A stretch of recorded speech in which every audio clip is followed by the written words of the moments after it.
Today, our fight for survival begins.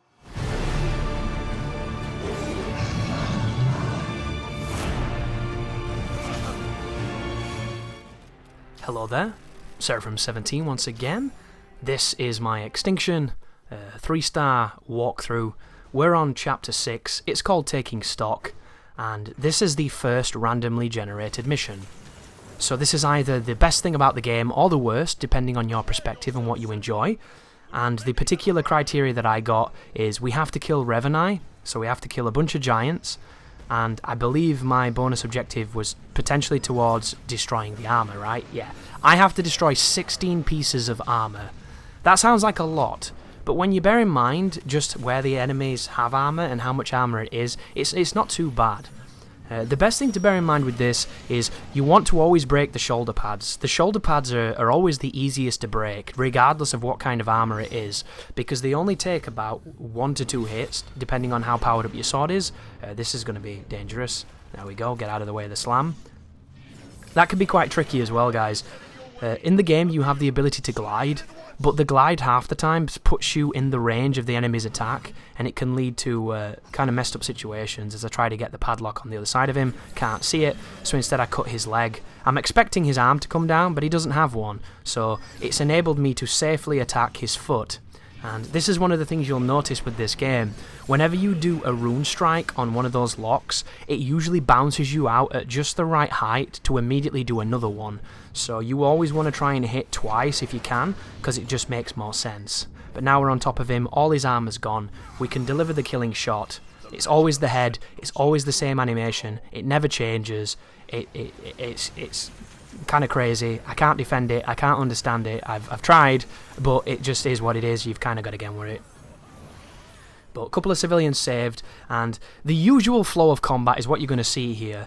You're going to take out one of the giants, you're going to then try and pick up a few civilians on your way. I very much recommend the upgrades to the radar. This game has the worst radar I have ever used in a video game, because instead of showing you what's outside your line of sight, it only shows you what's inside it. So you can literally be an inch away from the boundary of your radar where there are civilians, but the game will never tell you that they're there because the radar is absolutely garbage. But that being said, just because it's garbage doesn't mean that it cannot be useful. It will help you get a little bit of energy when you need it, and this game is all about speed, it's all about precision, it's all about doing the same thing repeatedly ad nauseum. So the faster you can get and the more proficient you can get at it is going to be empowering to getting what you need to be done. So you might be thinking, Chris, if there's only so many of these fellas, they must have a lot of animations, right? Instead of it being a ton of enemies, it's a few enemies with a lot of animations. Well, no. Yeah, there isn't. That's what's really strange as well. So when you stand on his back, he can do 3 things. He can try to shake you off by shaking his back and forth, very reminiscent of Shadow of Colossus, a game that came out like 20 years ago and is 100% more ambitious, creative, ingenious, and just all well realised than this game will ever be. And they had that. His other thing he can do is he can do a forward slash like that guy just did, where he breaks buildings and just does a slash, and that can knock you off because the detection on standing on the back is kind of weird.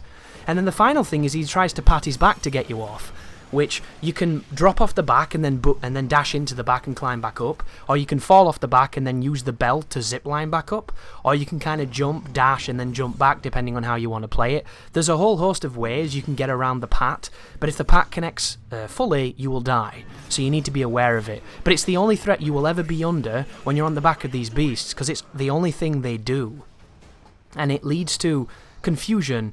And the confusion stems from, when I'm climbing his back just then, I'm not in control of it. All I'm doing is holding forward, and if he stops, I'm pressing jump to make him continue. He climbs by himself, and the auto-climb in this game is a little bit hit and miss. It leads to moments where you do exactly what you want, but it also leads to a moment where you stand there being like, what the fuck is he doing? What is he climbing? Where am I going? I need to kill this thing, you're wasting time, I'm getting very frustrated.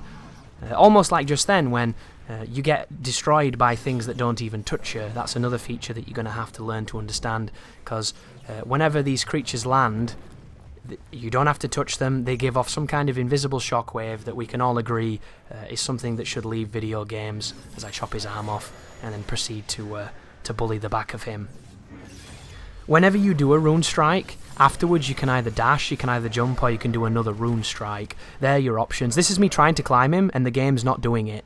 So, once again, you're at the mercy of systems you don't control, because this game is oftentimes afraid to let you have more control than you're given. So instead, it's just chop the limbs off, chop the head off, job's done, go home. And that's the end of the mission. But it's funny, isn't it? Because you know the attacks I was doing just then at the end in the slow motion? There's absolutely no reason to ever do them. You can play this entire game without pressing attack, because the rune attack is the only thing you need. They have combo lists of advanced combos, beginner combos, and dodging combos, which are more extensive than some of the action games I've played recently, but there's almost no calling for it at all, because doing fancy combos doesn't build your energy faster, it doesn't build your energy at all. It seems really strange, and I don't know if it's something I'm missing, because I've only played the game a day, and I don't know if it's something I'm not doing correctly, but it just feels like there's a lot in this game that doesn't need to be there, and wasn't ever intended to be there because it's not used, which is really strange. But thank you for watching, and you take care now.